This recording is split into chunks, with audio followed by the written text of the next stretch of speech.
இந்த பக்கம் இருக்கக்கூடிய நடிகர், இயக்குனர், குறும்பட மண்பானை இந்த பகுதியை வச்சே எடுத்து பெரிய அவார்டு வாங்கியிருக்கிறார்.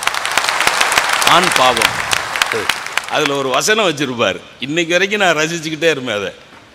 அவருக்கு அண்ணனா நடிகர் பாண்டியன் வருவார். இவர் தம்பி பாண்டியராஜன். அவங்க அப்பா வந்து வி.கே. ராமசாமி. எனக்கு தெரிய நடிப்பை அவ்வளவு இயல்பாக லகுவாக கொண்டு போன நடிகர்களில் வி.கே. ராமசாமி ஒருத்தர். நீங்கள் அவர் நடிகையில் பார்த்தீங்கன்னா ஸ்ட்ரெயினே இருக்காது. ரொம்ப ரொம்ப இயல்பாக அப்படி டக்குன்னு தட்டி போட்டு போவார். அவர் மாடியில் நிற்பார். அவங்க பாட்டி கீழே உட்காந்துருக்கும். இவங்க அண்ணன் தம்பி 2 பேரும் உள்ளே வந்தோடனே, டே உனக்கு பொண்ணு பார்த்துருக்க, அரசம்பட்டியில் பொண்ணு பார்த்துருக்கடா பாண்டியனுக்கு. இவர் எனக்கு ஆண்டிப்பட்டியிலாவது எனக்கு ஒரு பொண்ணை பார்க்கலாம்லாம்பார். அது பாண்டியராஜன் தம்பி.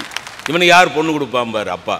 கடைசி வந்துட்டு பாட்டிகிட்ட சொல்லார், எனக்கு ஒரு பொண்ணு பார்க்குறோம், கல்யாணம் என்னைய விட கல்யாணம் பண்ணிக்கடா.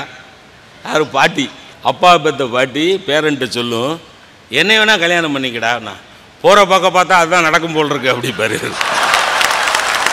இந்த நகைச்சுவை இயல்பான நகைச்சுவை. போகிற போக்க பார்த்தா அப்படி தான் நடக்கும் போல் இருக்குன்னு அவங்க அப்பா அங்கே வி.கே. ராமசாமி என்னமோ அப்படி தான் நடக்குங்கிறானே, என்ன அப்படின்னா என்னைய கட்டிக்கலான்னு சொல்கிறான்டா அப்படின்னு அம்மா சொல்கிறாங்க. ஏண்டா எங்கள் அம்மாவையா கட்டிக்க போகிற அப்படின்னு வி.கே. ராமசாமி கேட்டோடனே ஒரு வசனம் வைப்பார் பாருங்க. ஏன் நீ எங்கள் அம்மாவை கட்டிக்கல, நான் உங்கள் அம்மாவை கட்டிக்க கூடாதா பாரு.